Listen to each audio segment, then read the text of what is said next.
إن الحمد لله نحمده ونستعينه ونستغفره ونعوذ بالله من شرور أنفسنا ومن سيئات أعمالنا من يهده الله فلا مضل له ومن يضلل فلا هادي له وأشهد أن لا إله إلا الله وأشهد أن محمدًا عبده ورسوله أما بعد فإن خير الحديث كتاب الله وخير الهدي هدي محمد صلى الله عليه وسلم وشر الأمور محدثاتها وكل محدثة بدعة وكل بدعة ضلالة وكل ضلالة في النار. قال الله تعالى في محكم تنزيله إنما جزاء الذين يحاربون الله ورسوله ويسعون في الأرض فسادا أن يقتلوا أو يصلبوا أو تقطع أيديهم وأرجلهم من خلاف أو ينفوا من الأرض ذلك لهم خزي في الدنيا وَلَهُمْ فِي الْآخِرَةِ عَذَابٌ عَظِيمٌ. محترم بھائیو، عزیز بزرگوں اور دوستوں، انتہائی دکھ اور افسوس کے ساتھ یہ کہنا پڑتا ہے کہ ہمارے ملک میں جرائم کی شرح دن سے دن بڑھتی جا رہی ہے، اور اس سے زیادہ دکھ کی بات یہ ہے کہ جرائم کے طریقے اس قدر شرمناک اور ہولناک ہیں کہ جب ان طریقوں سے واردات کی جاتی ہے تو انسان کے اندر جرم کا خوف تو پیدا ہوتا ہی ہوتا ہے۔ مجرم جو واردات کرتے وقت طریقہ اختیار کرتے ہیں وہ اس سے زیادہ ہولناک اور شرمناک ہوتا ہے۔ زینب بچی کا معاملہ ہم سارے جانتے ہیں، قصور میں ہو رہا ہے، چنیوٹ میں ہو رہا ہے، سرگودا میں ہو رہا ہے، چھوٹے چھوٹے بچے اور بچیوں کے ساتھ زیادتیوں کے بعد قتل ہو رہا ہے، اور یہ کوئی معمولی جرم نہیں کہ ایک دو تین چار بندے یا غریب لوگ اس میں ملوث ہیں۔ اس میں MBA کے پڑھے ہوئے کمپیوٹر ماسٹر ڈگری ہولڈرز لوگ ہیں، امیر لوگ ہیں۔ رسہ گیر وہ نہیں جو ہمارے معاشرے میں رسہ گیر عام ہوتے ہیں، وہ نہیں جو MNA MPAs کے ڈیروں پہ بیٹھ کے بدماشیاں اور غنڈہ گردیاں کرتے ہیں، مونچھوں کو تاؤ دیتے ہیں اور بات بات پہ قمیض اٹھا کر اپنا پسٹل دکھاتے ہیں۔ ہمارے یہاں ایسا طبقہ بھی ہے نا جو کسی کو مروب کرنے کے لیے بات کرتا ہے اور بات کے ساتھ ساتھ ایسے کر کے، پہلے خنجر دکھاتے تھے ایسے کر کے، اب ایسے کر کے دکھاتے ہیں ڈب کے اندر پسٹل لگایا ہوا ہے۔ یہ وہ طبقہ نہیں جاہل، یہ ہے جو ہائی کوالیفیکیشن لے چکا ہے۔ اور جرم کا طریقہ کیا ہے؟ اس جرم کا بچیوں اور بچوں کے ساتھ، 4-5 سال کے بچوں کے ساتھ زیادتی کا طریقہ، ان کو باقاعدہ لاکھوں ہزاروں ڈالر ملتے ہیں، سائٹیں بنائی ہوئی ہیں، اور انٹرنیٹ کی دنیا میں یورپ میں وہ لوگ بیٹھے ہیں جو لائیو سیکس دیکھنا چاہتے ہیں، اور ان کی یہ خواہش ہے کہ آپ ہمیں ہماری مرضی کے مطابق پوزیشنز میں کر کے دکھائیں اور ہمارے سامنے مار دیں۔ وہ جناب لاکھوں کی تعداد میں، ملینز کی تعداد میں فالورز ہوتے ہیں، لائک کرتے ہیں، آن لائن یہ پروگرام چلتے ہیں. یعنی کہ میں نے عرض کیا ایک تو جرم، دوسرا جرم کے ہولناک طریقے. ابھی آپ دیکھ لیں موٹر وے کے اوپر جو سانحہ ہوا اس بیچاری خاتون کے ساتھ، جو غالباً فرانس ہی سے آئی تھی، اس وہاں کی نیشنلٹی ہولڈر ہے. وہ تو فرانس کی نیشنلٹی ہولڈر تھی، اس لیے معاملہ کھڑا ہو گیا. وگرنہ کوئی یہاں کی ہوتی تو عابد ملی ہو گیا، اقبال ہو گیا، یہ تو کتنی دیر سے یہ حرکتیں کر رہے تھے. جو معلومات منظر عام پہ آئی ہیں، یہ جو دونوں تینوں بندوں کا گروپ تھا، یہ تو عرصہ دراز سے یہ بدماشی کر رہے تھے. لیکن ایک تو جرم ہوا، دوسرا اس عورت کے بچوں کے سامنے اتنی جو ہے وہ توہین آمیز حرکت کی گئی، وہ نفسیاتی طور پر ٹوٹ پھوٹ کا شکار ہو گئی. ایک تو جرم، دوسرا اس کا کرنے کا طریقہ اس سے بھی زیادہ ہولناک. پھر ہماری حکومتیں یہ ہو گزشتہ ہو، اس سے گزشتہ ہو، اس سے گزشتہ ہو، یہ ساری حکومتیں جرائم کی روک تھام کے لیے دو کام کرتی ہیں.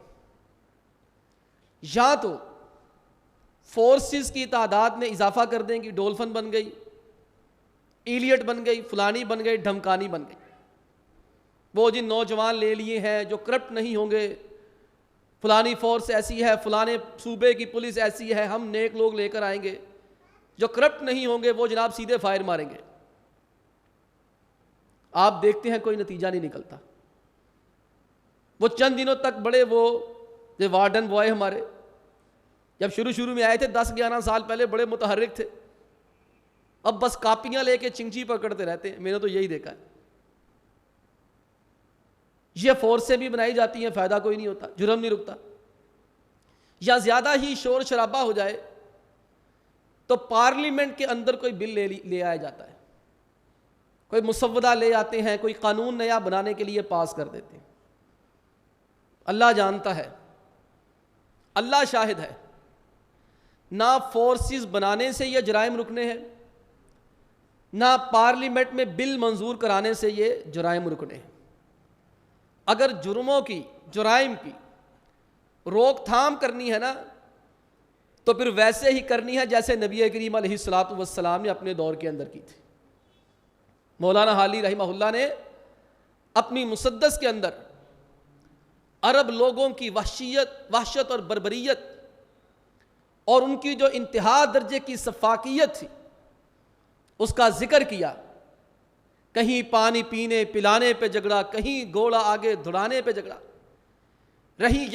یوں ہی روز رہتی تھی تکرار ان میں، یوں ہی چلتی رہتی تھی تلوار ان میں.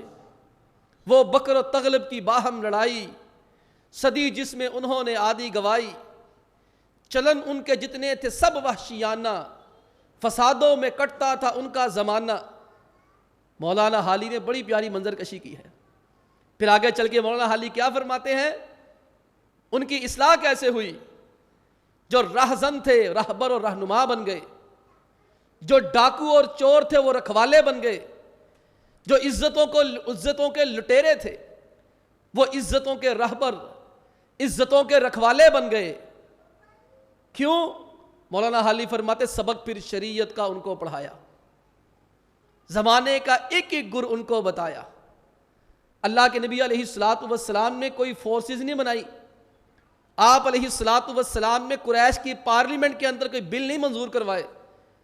اللہ کے نبی علیہ الصلوۃ والسلام نے ان صحابہ اکرام کو شریعت کا سبق پڑھایا. ان شریعت کے سبقوں میں سے صرف 3 سبق میں آپ کے گوش گزار کروں گا. وزیر اعظم صاحب اور چیف آف آرمی سٹاف صاحب، آپ ہمت کریں اور یہ 3 کام کریں. اللہ کی قسم مسجد کے مولوی سے لے کر جتنی عوام ہے ساری آپ کے ساتھ ہو جائے گی. کیا نون لیگ کے عوام ہیں، کیا پی پی کے عوام ہیں، آپ یہ کام کریں گے سارے ووٹ آپ کو ہی مل جائیں گے. پہلی چیز بھائیوں کرنے والی ہے قصاص لیا جائے، ظلم کا بدلہ لیا جائے. اللہ فرماتے ہیں وَلَكُمْ فِي الْقِصَاصِ حَيَاءٌ، مسلمانوں تمہارے لیے زندگی قصاص کے اندر ہے، بدلے کے اندر ہے. آج ہمارے معاشرے کے اندر قصاص کا نظام نہیں ہے. آج کسی کا کوئی چوری کرتا ہے، کسی کا کوئی رشتہ دار بندہ مار دیتا ہے، تو میں ہی چھڑوانے کے لیے سب سے پہلے اسے تھانے کے اندر چلا جاتا ہوں. اگر غریب کا مارا جاتا ہے وہ مقدموں کی پیروی نہیں کر سکتا. چلو امیر کا مارا جاتا ہے, انصاف اسے بھی نہیں ملتا. پہلا کام یہ کرنے والا ہے, جس مجرم نے جس کو قتل کیا ہے اس کو اسی طرح چوک اور چوراہے کے اندر قتل کیا جائے. اللہ رب العالمین نے کہا تمہارے لیے بدلوں میں زندگی ہے. اور بدلوں میں زندگی کیسے ہے؟ اللہ تعالیٰ یہودیوں کے بارے میں, بنی اسرائیل کے بارے میں فرماتے وَكَتَبْنَا عَلَيْهِمْ فِيهَا, ہم نے تورات کے اندر یہ لکھ دیا. اللہ نے تورات اپنے ہاتھوں سے لکھی ہے. تورات کوئی معمولی کتاب نہیں ہے جو موسیٰ علیہ السلام کو اللہ نے دی تھی. اللہ نے اپنے مبارک ہاتھوں سے خود تورات لکھ کے موسیٰ علیہ السلام کو دی تھی کوہ طور پہ. اللہ فرماتے وَكَتَبْنَا عَلَيْهِمْ فِيهَا أَنَّ النَّفْسَ بِالنَّفْسِ, اللہ فرماتے میں نے اس تورات میں لکھا کوئی کسی کو قتل کرے بدلے میں اسے قتل کر دو. وَالْعَيْنَ بِالْعَيْنِ, کوئی کسی کی آنکھ نکالتا ہے اس کی آنکھ نکال دو. وَالْأَنْفَ بِالْأَنْفِ, کوئی کسی کا ناک کاٹے اس کا ناک کاٹ دو. وَالْأُذُنَ بِالْأُذُنِ, کوئی کسی کا کان کاٹے اس کا کان کاٹ دو. وَالسِّنَّ بِالسِّنِّ, اللہ فرماتے کہ کسی کا دان توڑتا اس کے دان توڑ دو. والجروح قصاص, اور اللہ فرماتے اگر کوئی کسی کو زخم لگاتا ہے زخمی کرتا ہے اس کا بدلہ بھی اسے لے کے دیا جائے گا. اور اللہ کے نبی علیہ السلام نے لیا. کتنی دفعہ لینا پڑتا ہے؟ 1-2 سزائیں دینی پڑتی ہیں. میں ایک ٹیچر ہوں, کلاس میں پڑھاتا ہوں, نظم و ضبط قائم کرنے کا اللہ کے فضل سے ماہر ہوں, اور مجھے پتا ہے میری آہٹ سن کر تھر تھری مچ جاتی ہے, سانس بند ہو جاتی ہے. طالب علم وقت سے پہلے میری کلاس میں آتے ہیں, کس لیے؟ میں نے جہاں پیار محبت سے بلانا ہوتا ہے وہاں میں نے ڈنڈا بھی ہاتھ میں رکھا ہوتا ہے. کتنی دفعہ میں نے کھڑکایا ہوگا, 9-10 سال ہو گئے. جو میرے بتائے ہوئے نظام, میں پہلے دن جاتا ہوں, پہلے دن جا کے 10-12 چیزیں لکھوا دیتا ہوں, بھائی یہ چیزیں لکھ لو, پورا سال ایسے ہی رہنا ہے. کوئی بڑا کوئی چھوٹا, کوئی امیر کوئی غریب, کوئی چودھری غیر چودھری کا بیٹا, جس نے جانا ہے میری کلاس سے بھی چلا جائے.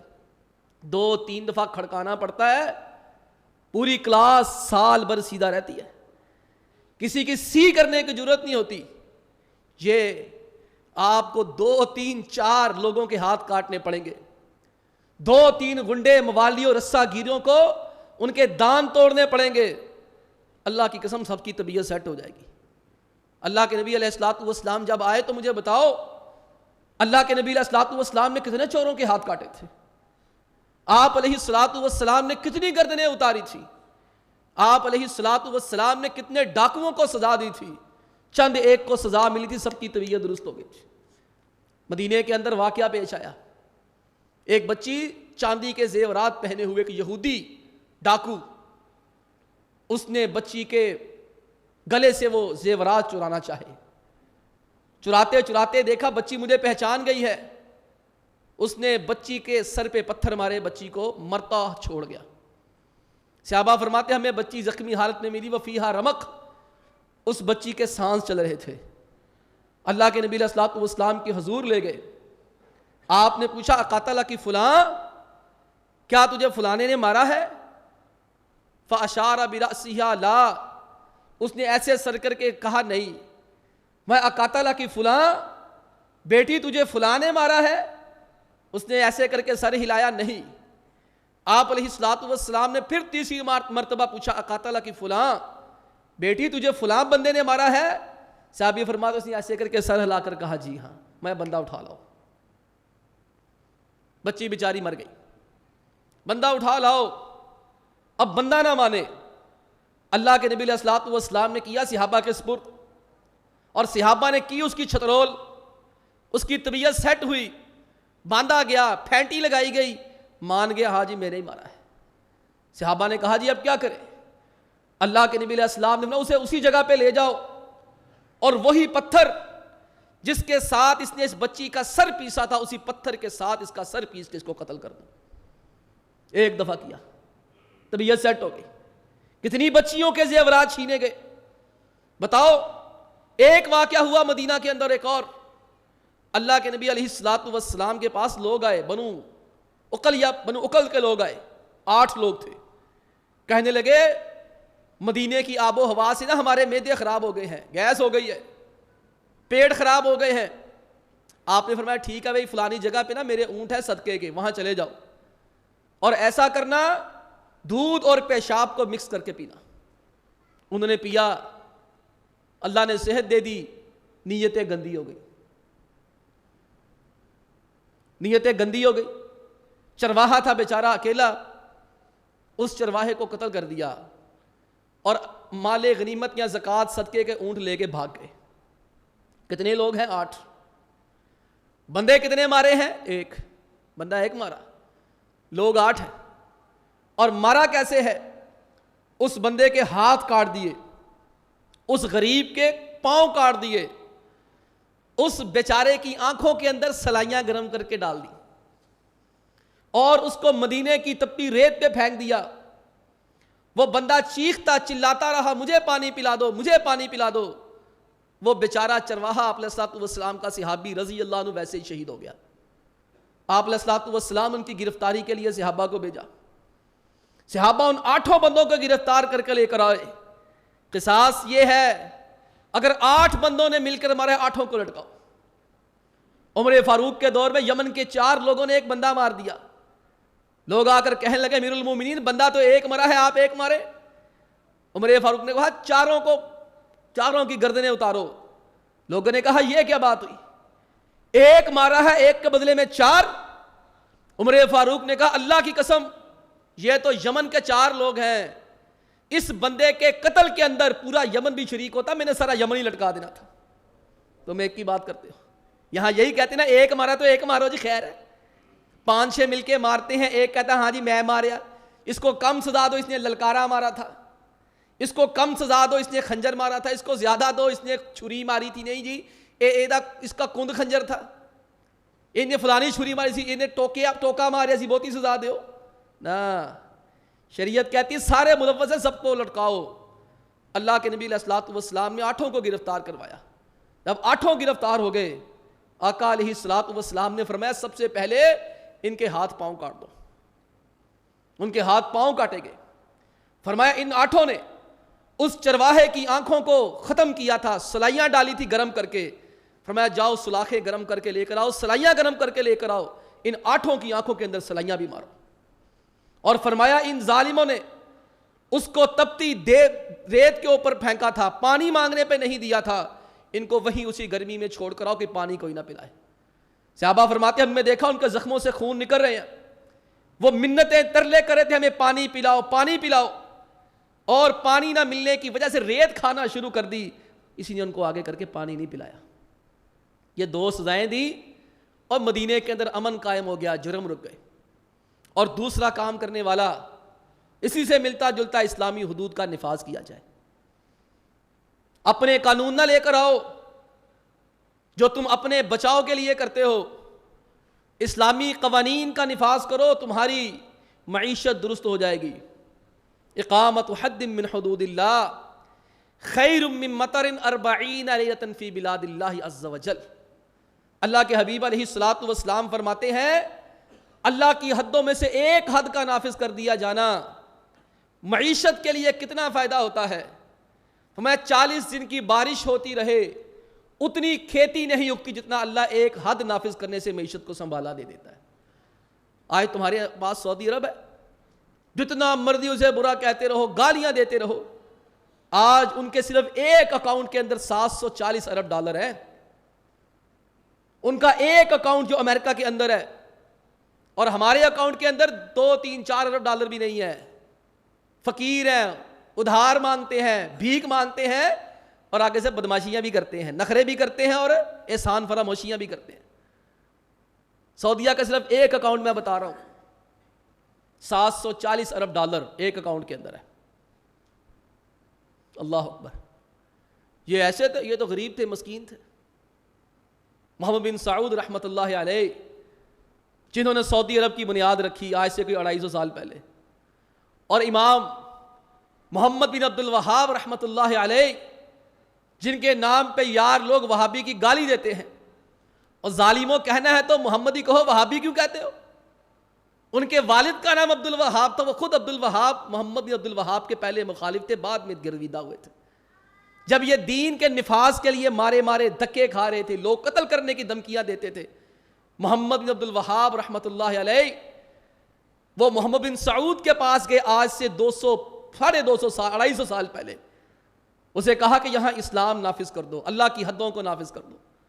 اسے کہا میں نے اللہ کی حدیں نافذ کر دی تو میں تو ٹیکس لیتا ہوں، وہ تو اللہ کی حد ہے ہی نہیں، وہ تو خلاف شریعت ہے، میرا تو آنا جانا بند ہو جائے گا۔ شیخ محمد رحمہ اللہ فرمانے لگے محمد بن سعود سنو، اللہ قرآن میں کہتا ہے وَلَوْ أَنَّ أَهْلَ الْقُرَىٰ آمَنُوا وَاتَّقَوْا لَفَتَحْنَا عَلَيْهِمْ بَرَكَاتٍ مِّنَ السَّمَاءِ وَالْأَرْضِ۔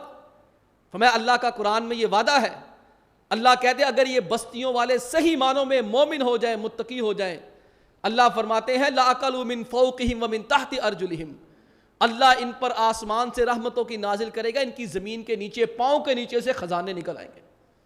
آج بتاؤ دنیا کے اندر اب سعودی عرب تیسرے نمبر پہ دنیا کو تیل سپلائی کر رہا ہے، روس پہلے نمبر پر، امریکہ دوسرے نمبر پر، اب جا کے تیسرے نمبر پہ پیداوار سعودی عرب کی ہوئی ہے۔ یہ کیوں اللہ نے ان کو دیا ہے؟ اس لیے کہ وہاں حدوں کا نفاذ ہے، وہاں چور کا ہاتھ کاٹا جاتا ہے۔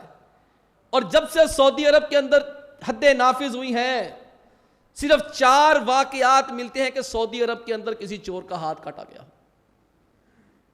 ہمارے ہاں ایک دفعہ بحث ہوئی سی پارلیمنٹ کے اندر کہ چلیں جی حدود اللہ کا نفاذ کر دیں، تو ہماری اس وقت کی محترمہ وزیر اعظم صاحبہ نے کیا کہا تھا کہ اگر اللہ کی حدوں کا میں نے نفاذ کر دیا نا تو پارلیمنٹ کے اندر ٹنڈے ہی نظر آئیں گے۔ اللہ کی شریعت کا مذاق اڑانے والے، انا للہ و انا الیہ راجعون۔ تم نے نہیں ماننا نہ مانو، لیکن اتنی دیدہ دلیری سے کبھی ان کو جو ہے وہ سخت کہا جاتا ہے، کبھی ان اللہ کی حدوں کے بارے میں غلط قسم کی بکواسیات کی جاتی ہیں، کبھی کہا جاتا ہے کہ یہ اس معاشرے کے ساتھ نہیں چل سکتی۔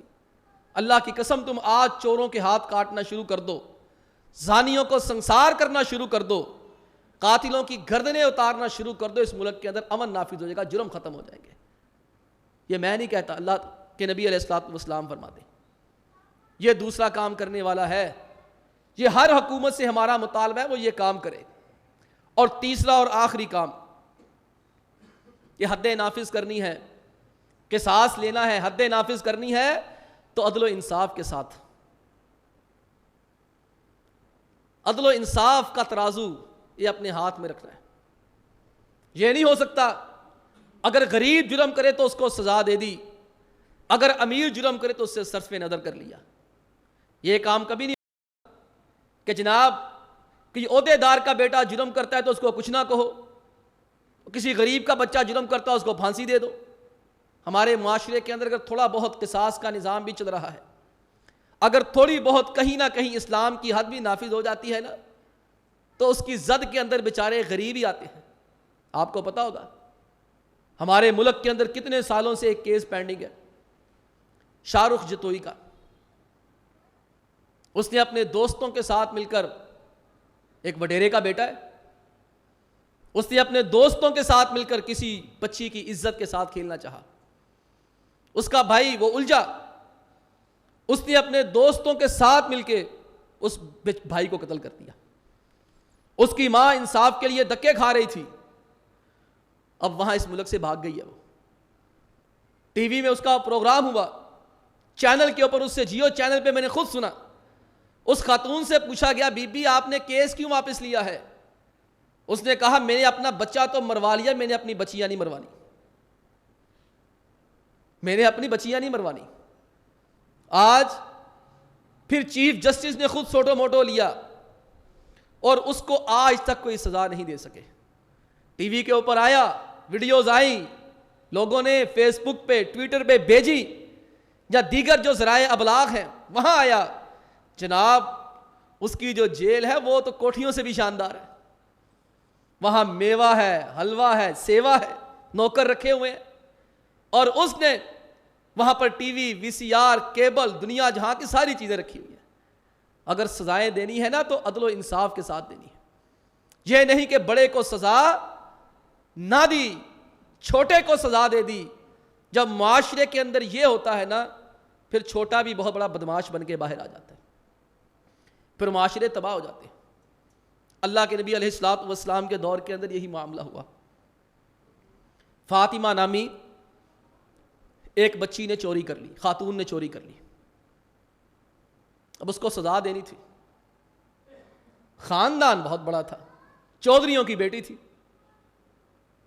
عادتیں ہوتی ہیں نا، تربیت اچھی نہ ہوئی، بس اوقات اچھے بھلے لوگ بھی یہ حرکتیں کر لیتے ہیں، بڑی بڑی فیملیاں، بڑی بڑی لوگ، لڑکے لڑکیاں پکڑے جاتے ہیں، وہ صرف ایڈونچر کے لیے چوری کرتے ہیں، ایڈونچر کے لیے ڈاکے مارتے ہیں، ایڈونچر کے لیے لوگوں کے ساتھ ایکسیڈنٹ کرتے ہیں۔ بڑے بڑے عمارتوں میں کیمرے سے سب کچھ کیچ ہو جاتا ہے، جب پکڑے جاتے ہیں کوئی شرط لگائی تھی تم یہ چوری کر کے دکھاؤ، میں یہ چوری کر کے دکھاؤں، یہ ایک ایڈونچر کے لیے کرتے ہیں۔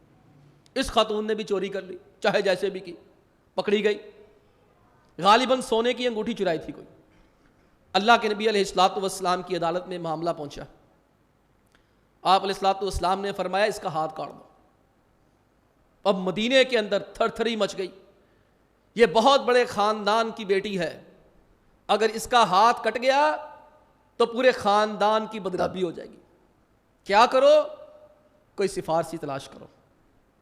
آپس میں باتیں ہو رہی ہیں، کہتے یار اللہ کے نبی علیہ الصلوۃ والسلام تو کبھی رعایت کرتے نہیں ہے، کوئی سفارش کے لیے بندہ تلاش کرو۔ اب ہمارے ہاں بھی یہی ہے نا، ہمارا کوئی بچہ، بھتیجا، بھائی، عزیز رشتہ دار جرم کر لیتا ہے، ہم اس کو سزا نہیں ہونے دیتے، لے انہوں سزا ہوگی ساڑی نک وڈی جانی ہے، اور کوئی ٹینشن نہیں، تو ٹینشن نہ لے، اسی آپ ہی نے بیڑ لیں گے سارا کچھ۔ خود ہی اس کو فرار کرواتے ہیں، خود ہی اپنے اڈوں پہ رکھتے ہیں، خود ہی چھپا کے رکھتے ہیں، جب معاملہ رفع دفع ہو جاتا ہے وہ اچانک ہی باہر آ جاتا ہے، وہ ایت چوڑا ہو کے باہر آتا ہے، میرا کسی نے کی کر لیا۔ انا للہ و انا الیہ راجعون۔ تگڑی سفارش تلاش کی، کون تلاش کیے؟ اسامہ بن زید رضی اللہ تعالیٰ عنہ۔ اور آپ علیہ الصلوۃ والسلام ان سے بڑا پیار کرتے تھے، کیوں نہ کرتے، یہ زید کے بیٹے تھے جن کو آپ علیہ الصلوۃ والسلام نے منہ بولا بیٹا بھی بنایا تھا، اللہ نے منع کر دیا تھا۔ اللہ کے نبی علیہ الصلوۃ والسلام کے پاس جا کر کہنے لگے اللہ کے نبی علیہ الصلوۃ والسلام اس کو سزا مت دیں، فاطمہ کو سزا نہ دے۔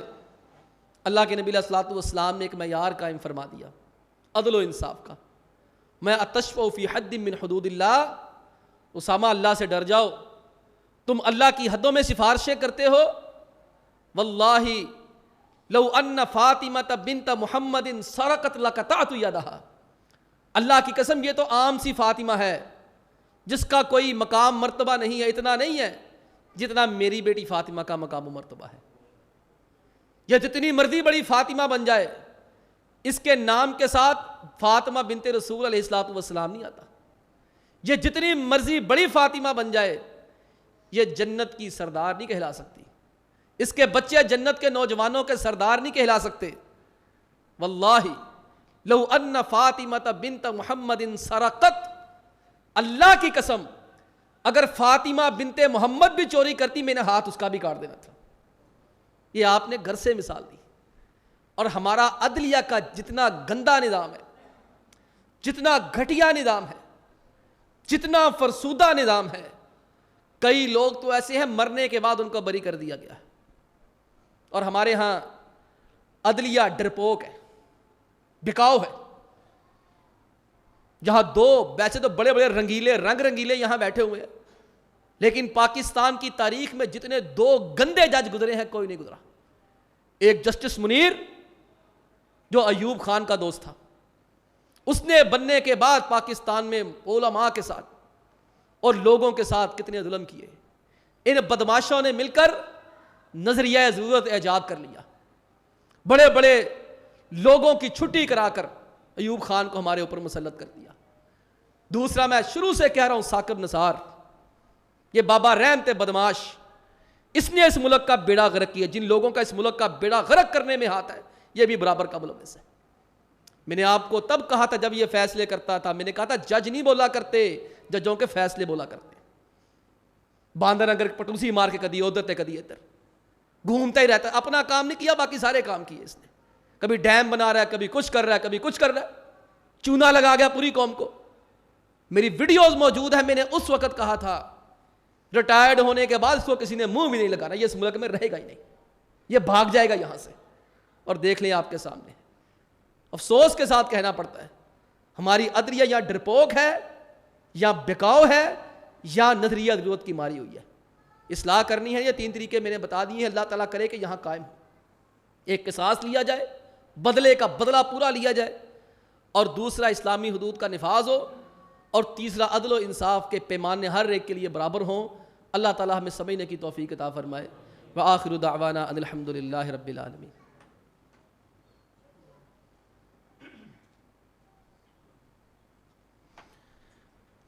الحمد للہ رب العالمین والصلاة والسلام علی اشرف الانبیاء والمرسلین، اما بعد۔ محترم بھائیو، کوئی نہ کوئی ایسا ہارٹ ایشو رہتا ہے جس کو یہاں کہنا ہی پڑتا ہے۔ ابھی 1-2 دن پہلے خوشاب کے اندر ایک بینک مینیجر کا قتل ہوا ہے، جن کا نام ہے ملک عمران اعوان رحمۃ اللہ علیہ۔ مارا ہے اس کے بینک کے گارڈ نے، اور مارا کس لیے ہے؟ یہ گستاخ رسول ہے، یہ توہین رسالت کا مرتکب ہے۔ اب اس کی جب انٹرویو لیے گئے، اچھا بھی بتاؤ توہین رسالت کیا کی تھی اس نے؟ یہ کہتا تھا جی کہ فرض نمازیں پڑھو واجب ہیں، سنتیں واجب نہیں ہیں، لہذا میں نے اس کو قتل کر دیا۔ ٹھیک ہے، پھر اس کو بھی قتل کر دیتے، چلے داڑھی سنتی سے اس کی تھی، اس کو بھی مار دیتے۔ شلوار ٹخنوں سے اونچی رکھنا ہم تو کہتے ہیں فرض سنت ہے، چلو اس کی ہے، اس کو مارو، پھر اس کو پہلے مارو۔ اس نے یہ جواب دیا آگے سے، یہ گستاخ ہے۔ یہ کیوں گستاخ رسول کیا ہے جی؟ یہ کہتے ہیں سارے اختیارات اللہ کے پاس ہیں، نبی ولی سب اللہ کے محتاج ہیں۔ قرآن کی آیتیں، نبی ولی سب اللہ کے محتاج ہیں۔